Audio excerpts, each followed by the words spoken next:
दोस्तों नमस्कार, आप सभी का स्वागत है आज की इस क्लास में। 30 क्वेश्चन का ये मॉक टेस्ट रहेगा। हालांकि सुबह 7 बजे पर्यावरण की क्लास चलती है, लेकिन आज रविवार है तो संडे स्पेशल क्लास में हमने यहाँ पर 30 मिक्स क्वेश्चन रखे हैं। इसमें आपको सोशल साइंस के कुछ क्वेश्चंस, पर्यावरण के कुछ क्वेश्चंस और कुछ साइंस। तो अगर आपने पेपर 1 पेपर 2 दोनों ही अप्लाई किया है तो आपको ईवीएस में हर चीज़ पढ़नी है, और अगर आपका पेपर 2 में विषय सोशल साइंस है तो उसमें भी 30 क्वेश्चंस का मॉक टेस्ट रहेगा। ये सुपर टेट के लिए भी है, ये ओपी टेट के लिए भी है। शुरुआत करते हैं क्वेश्चन नंबर 1 से। जो लोग लाइव जुड़ चुके हैं उन सभी को गुड मॉर्निंग, सुप्रभात, नमस्कार। शुरू करते हैं पहले प्रश्न से। 30 क्वेश्चन कराने के बाद आपको सभी प्रश्नों का रिवीजन भी कराया जाएगा, तो वीडियो को शुरुआत से अंत तक देखिएगा। कमेंट बॉक्स में आपको अन्य क्लासेस की प्लेलिस्ट के लिंक भी मिल जाएंगे। तो चलिए शुरू करते हैं पहले सवाल से। जुड़े उन सभी का बहुत बहुत स्वागत है। प्रथम जैन संगीति किसके समय में आयोजित की गई थी? अजातशत्रु, चंद्रगुप्त मौर्य, अशोक या फिर बिंदुसार? पहले प्रश्न का यहाँ पर सही जवाब होगा अजातशत्रु के समय में पहली जैन संगीति का आयोजन किया गया 310 ईसा पूर्व। कहाँ? पाटलिपुत्र में। ठीक है। इसी जैन संगीति में जैन धर्म जो था वो 2 भागों में बट गया, दिगंबर और श्वेतांबर। जैन धर्म के 12 अंगों का संपादन इसी बौद्ध संगीत के दौरान किया गया था।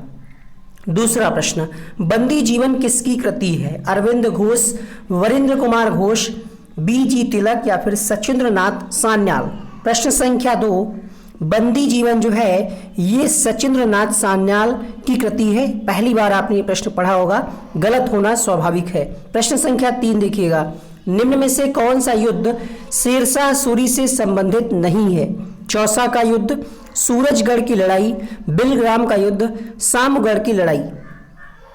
प्रश्न संख्या 3 उत्तर होगा यहाँ पर सामगढ़ की जो लड़ाई है वो शेरशाह सूरी से संबंधित नहीं है। किससे संबंधित है? तो शाहजहां के पुत्रों के बीच उत्तराधिकार युद्ध से संबंधित है सामूगढ़ की लड़ाई। सूरजगढ़ की लड़ाई जो है ये शेरशाह ने बंगाल के महमूद शाह को हराया। चौसा का युद्ध में शेरशाह ने हुमायूं को हराया। बिलग्राम के युद्ध में शेरशाह ने हुमायूं को हराया। निम्नलिखित में से कहां से प्राचीनतम स्थायी जीवन के प्रमाण मिले हैं? हड़प्पा, मेहरगढ़, नर्मदा घाटी या फिर मुंडीगांव? क्वेश्चन नंबर 4, मेहरगढ़ से मिले हैं प्राचीनतम स्थायी जीवन के प्रमाण। ऑप्शन नंबर बी यहां पर सही होगा। बात करें अगर हम मेहरगढ़ की तो इसकी तिथि लगभग 7000 ईसा पूर्व मानी जाती है। यहीं से स्थायी जीवन और कृषि के प्रमाण मिले हैं। प्रश्न संख्या 5 देखिएगा, हड़प्पा सभ्यता से किस धातु की प्राप्ति नहीं हुई है? लोहा, तांबा, चांदी, कांसा? क्वेश्चन नंबर 5, लोहा की प्राप्ति नहीं हुई है, यहां पर पहला ऑप्शन सही होगा। ठीक है। हड़प्पा सभ्यता एक कांस्ययुगीन सभ्यता थी, यहां से लोहे का प्रमाण नहीं मिला है। भारत में लोहे का प्रमाण 1000 ईसा पूर्व में उत्तर वैदिक काल में मिलता है। क्वेश्चन नंबर 6 देखिएगा, किस सिख गुरु की हत्या मुगल शासक द्वारा कर दी गई थी? गुरु अर्जुन, गुरु अंगद, गुरु गोविंद या फिर गुरु हरिकिशन? प्रश्न संख्या 6, वीडियो पसंद आया हो तो क्लास को आप शेयर करिएगा और लाइक भी कर दीजिएगा। प्रश्न संख्या 6, गुरु अर्जुन की हत्या मुगल शासक के द्वारा की गई थी, और यहां पर हम बात करेंगे गुरु अर्जुन देव जहांगीर के द्वारा हत्या की गई और गुरु तेज बहादुर औरंगजेब के द्वारा हत्या की गई। 10 सिख गुरुओं में से 2 सिखों को मृत्युदंड की सजा मुगल शासकों के द्वारा दी गई थी। किस मुगल बादशाह ने शाहरुख नामक सिक्का चलवाया? किस मुगल बादशाह ने शाहरुख नामक सिक्का चलवाया? ऑप्शन में है बाबर, अकबर, जहांगीर, औरंगजेब। आज की इस क्लास में हिस्ट्री से आपको ज्यादा प्रश्न देखने को मिल रहे हैं। प्रश्न संख्या 7 उत्तर होगा यहाँ पर बाबर, अर्थात पहला ऑप्शन सही होगा। मुगल सम्राट बाबर ने काबुल में शाहरुख नामक चांदी का सिक्का तथा कंधार में चांदी का सिक्का चलाया। शाहरुख अपने पूर्वज और बाबरी स्वयं के नाम से था। यहाँ पर कुछ युद्ध दिए हैं, एक आध प्रश्न आपकी परीक्षा में ऐसे भी आएंगे ताकि आपका टाइम वेस्ट हो, आप उलझे रहें ऐसे प्रश्नों में। अगर आपको जानकारी हो तभी ऐसे प्रश्नों को टच करिएगा, वरना आप इसको स्किप कर दीजिएगा उस समय के लिए। अगर लास्ट में समय बचता है तब आप हल करिएगा। 8वें प्रश्न में यहाँ पे कुछ कालक्रम दिया हुआ है, सामगढ़ का युद्ध दिया है, खानवा का युद्ध दिया है, चौसा का है, फिर घाघरा का है। आपको बताना है पहले कौन हुआ, उसके बाद कौन सा युद्ध हुआ, इस क्रम को आपको मेंटेन करना है। तो देखिएगा यहाँ पर सबसे पहले हुआ खानवा का युद्ध, ठीक है। खानवा का युद्ध सबसे पहले हुआ, कब हुआ इसकी भी डिटेल हम आपको बताएंगे।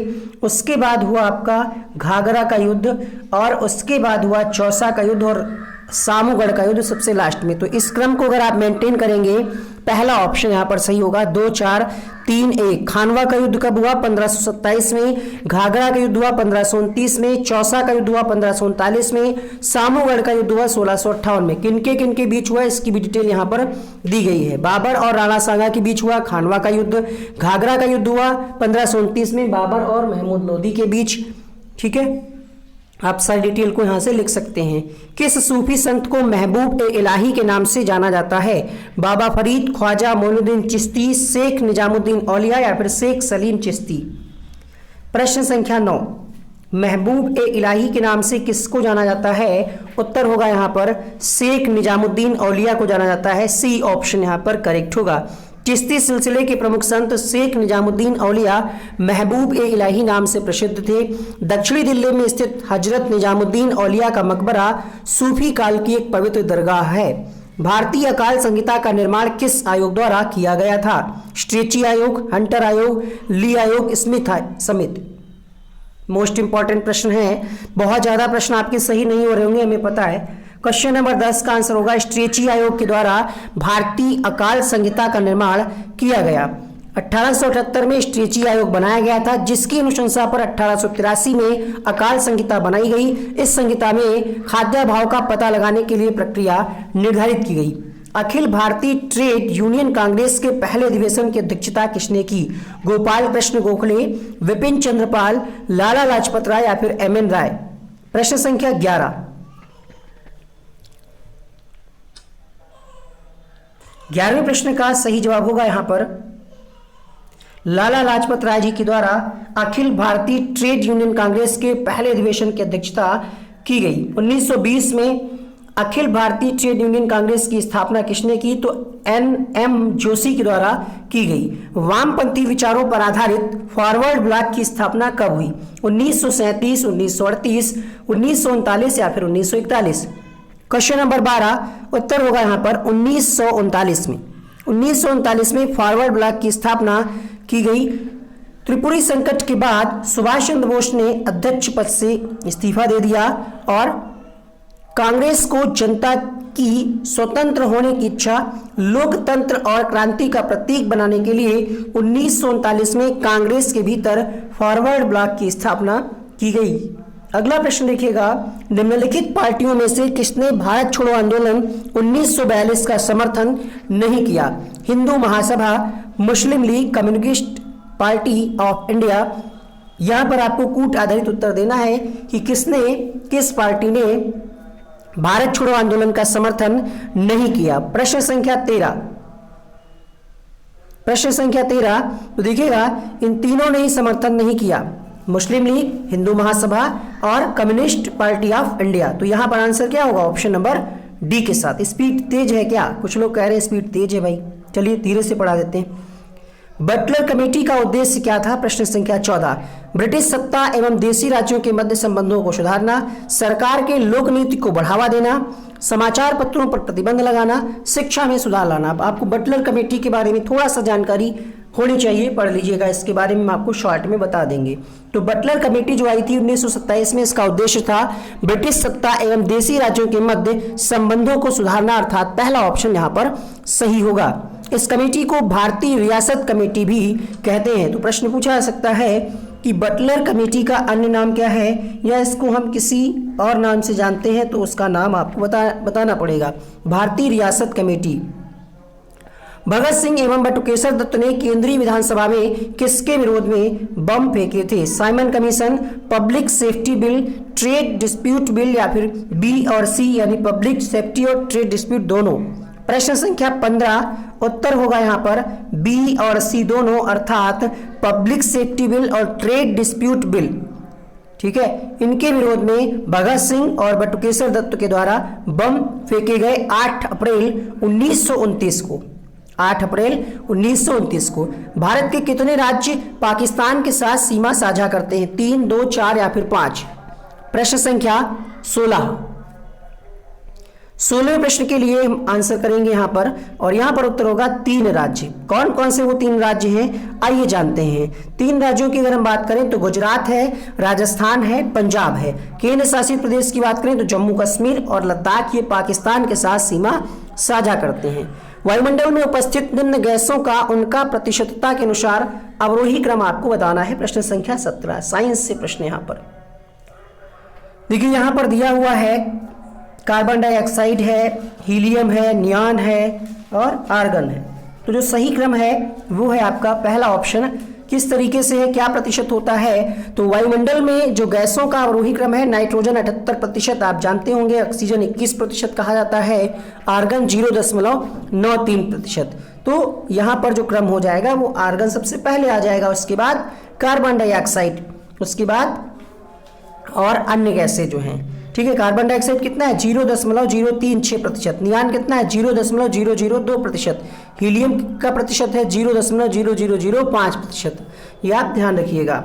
भारत में निम्न में से किस क्रम की चट्टान भवन निर्माण हेतु उपयुक्त चूना पत्थर, बलुआ, सजावटी पत्थरों के लिए प्रसिद्ध है? गोंडवाना शैल समूह की चट्टान, कड़प्पा शैल समूह की चट्टान, विंध्यन शैल समूह की चट्टान या फिर धारवाड़ शैल समूह की चट्टान? Question number 18। ऐसे प्रश्न आपने कभी नहीं पढ़े होंगे आज से पहले। उत्तर होगा यहाँ पर ऑप्शन नंबर सी के साथ विंध्यन शैल। यहाँ पे टाइपिंग मिस्टेक है, शैल होगा। ठीक है, आप समझ रहे होंगे। ठीक है, आंसर क्या होगा यहाँ पर? Option number C. भारत के शैल समूहों में विंध्य शैल समूह की चट्टानें भवन निर्माण हेतु उपयुक्त चूना, बलुआ पत्थर एवं सजावटी पत्थर हेतु प्रसिद्ध है। इन चट्टानों का विस्तार राजस्थान, मध्य प्रदेश, छत्तीसगढ़, उत्तर प्रदेश में विस्तृत है। पवनों की दिशा एवं वेग के संबंध में कौन सा कथन गलत है? पहला ऑप्शन है वायुमंडलीय दाब में भिन्नता के कारण वायु गतिमान होती है। दूसरा, धरातलीय विषमताओं के कारण घर्षण पैदा होता है जो पवनों की गति को प्रभावित करता है। तीसरा, कोरियोलिस बल पवनों की दिशा को प्रभावित नहीं करता। चौथा कह रहा है प्रचलित पवनें व्यापारिक पछुआ और ध्रुवीय पवनों के रूप में प्रवाहित होती हैं। प्रश्न संख्या 19। देखिए, यहां पे गलत कथन पूछ रहा है, आपको हम समय दे रहे हैं 20 सेकेंड का, पढ़िएगा। पवनों की जो दिशा है और वेग के संबंध में 4 ऑप्शन है, पढ़ लीजिए अच्छे से। प्रश्न संख्या 19 उत्तर होगा यहां पर। कहा जा रहा है कोरियोलिस बल पवनों की दिशा को प्रभावित नहीं करता। ये बात गलत है क्योंकि इसका प्रभाव पड़ता है। कोरियोलिस बल से पवनों की दिशा प्रभावित होती है। उत्तरी गोलार्ध में पवनों की दिशा दाहिनी ओर और दक्षिणी गोलार्ध में बाईं ओर मुड़ जाती है। एक बार स्क्रीनशॉट ले लीजिए आप इस प्रश्न का और अच्छे से इसको समझ लीजिएगा। आगे बढ़ते हैं क्वेश्चन नंबर 20 के लिए। चित्रकूट जलप्रपात को भारत का नियाग्रा जलप्रपात की संज्ञा दी जाती है। ये किस नदी पर स्थित है? यानी जो चित्रकूट जलप्रपात है वो किस नदी पर स्थित है? क्वेश्चन नंबर 20 में कितने 10 सही हुए या 8? बताइए कमेंट करके। इंद्रावती नदी पर है, ये छत्तीसगढ़ में है। कहाँ है?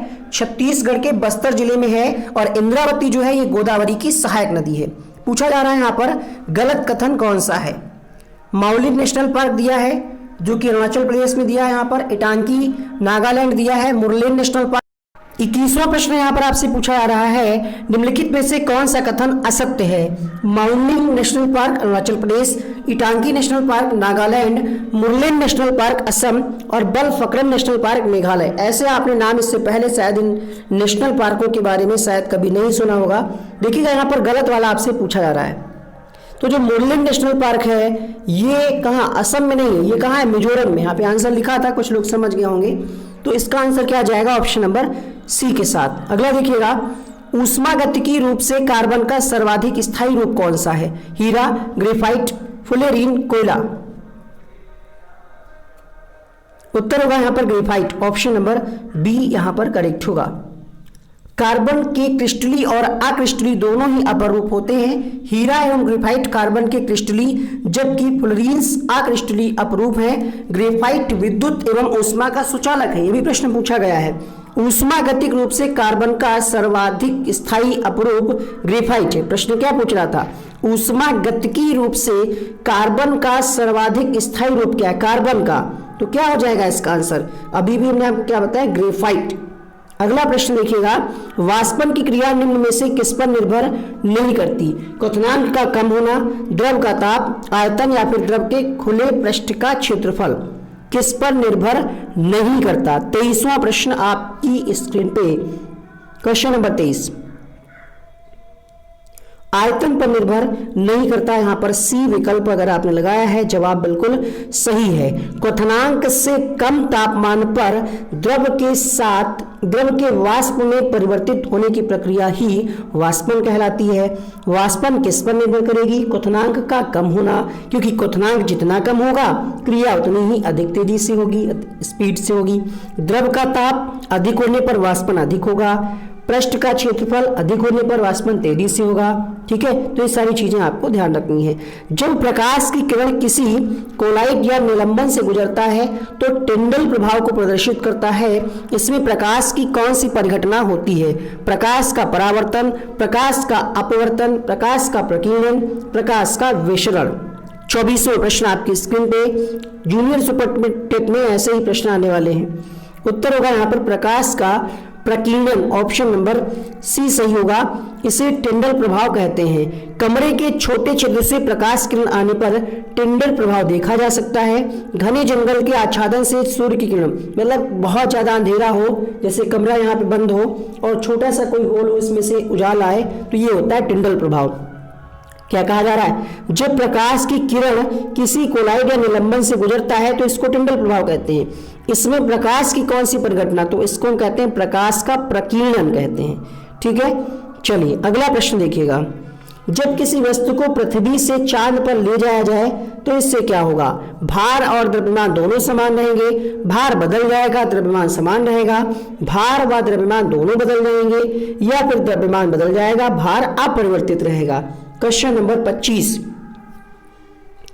तो उत्तर क्या होगा? भार बदल जाता है परंतु द्रव्यमान समान रहते हैं। जब आप किसी भी वस्तु को पृथ्वी से चांद पर ले जाएंगे तो गुरुत्वाकर्षण का मान पृथ्वी से भिन्न होगा वहां पर।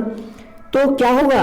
ये प्रश्न पूछा गया है, सीटेट यूपीटेट में भी पूछा गया है। आपने एक फार्मूला पढ़ा होगा, भार बराबर क्या होता है? द्रव्यमान गुणे गुरुत्वीकरण। इसलिए वहां वस्तु का पृथ्वी पर वस्तु के भार का 1/6 हो जाता है, लेकिन द्रव्यमान वही रहेगा, यानी भार बदलेगा, द्रव्यमान वही रहेगा। तो यहां पर आपसे प्रश्न पूछा जा रहा था कि अगर किसी वस्तु को पृथ्वी से अगर आप चांद पर ले जाते हैं तो क्या होगा? भार बदल जाएगा, द्रव्यमान वही रहेगा। सौर ऊर्जा का रूपांतर रासायनिक ऊर्जा में किस प्रक्रिया के द्वारा होता है? किरणवन में, सौर सेल में, परासरल में, या फिर प्रकाश संश्लेषण के दौरान?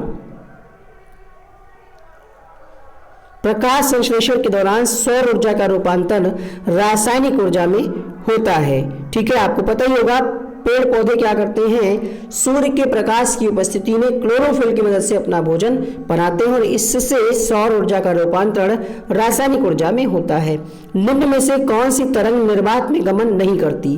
ध्वनि, प्रकाश, पराबैंगनी, या फिर ऊष्मा? Question number 27। तो ध्वनि जो है ये निर्वात में गमन नहीं करती। अगला प्रश्न देखिएगा, इसके बारे में जान लीजिए, क्योंकि ध्वनि को गमन करने के लिए कोई ना कोई माध्यम चाहिए, है ना। हवा जैसे माध्यम हो गया।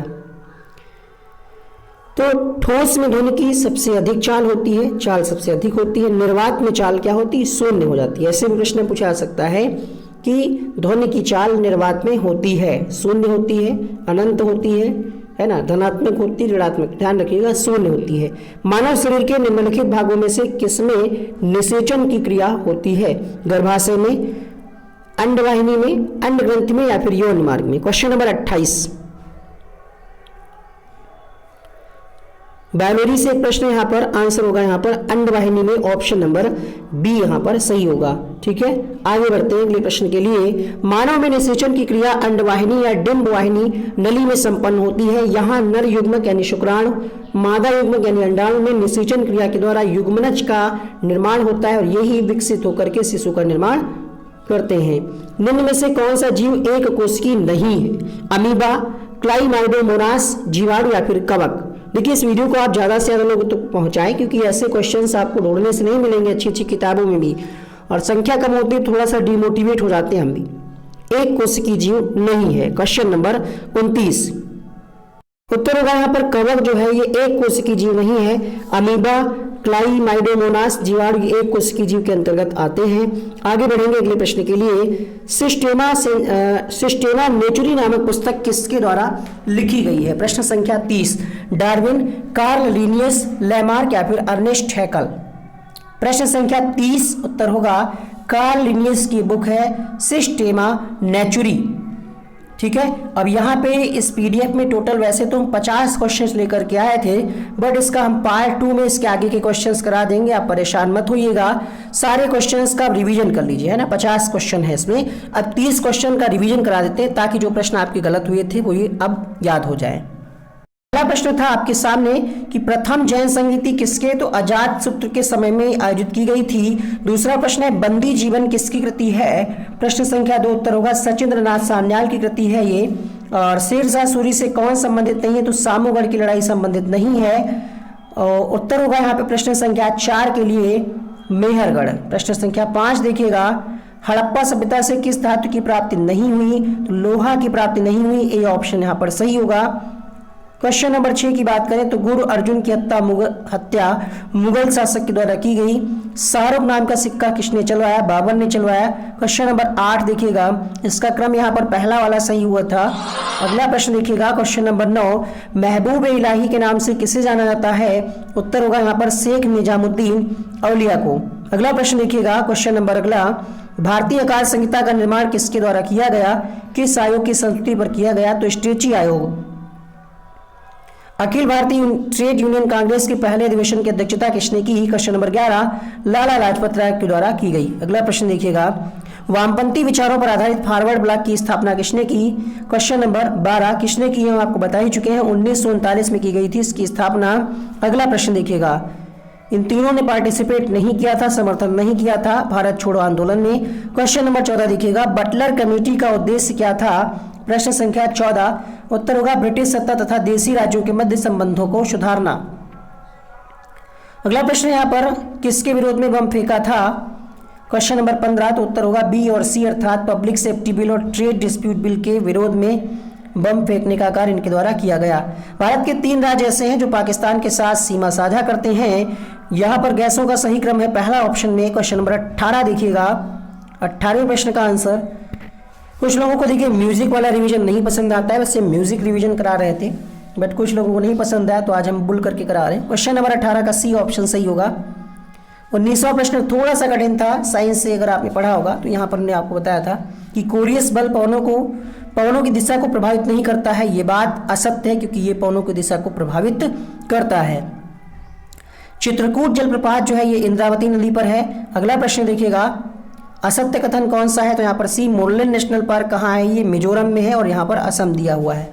क्वेश्चन नंबर 22 की बात करें तो इसका आंसर होगा ग्रेफाइट अर्थात ऑप्शन नंबर बी सही होगा। 23वां प्रश्न यहाँ पर, वाष्पन की क्रिया किस पर निर्भर नहीं करती है? क्वेश्चन नंबर 23 उत्तर होगा आयतन पर निर्भर नहीं करती। वाष्पन की क्रिया आयतन पर निर्भर नहीं करती, इसको हम कहते हैं प्रकाश का प्रकीर्णन। ऑप्शन नंबर सी यहाँ पर 24 के लिए सही होगा।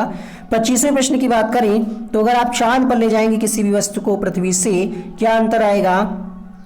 25 के लिए भार बदल जाएगा, द्रव्यमान समान रहेगा। 26वां प्रश्न देखिएगा, यहाँ पर प्रकाश संश्लेषण के दौरान सौर ऊर्जा का रूपांतरण रासायनिक ऊर्जा के रूप में होता है।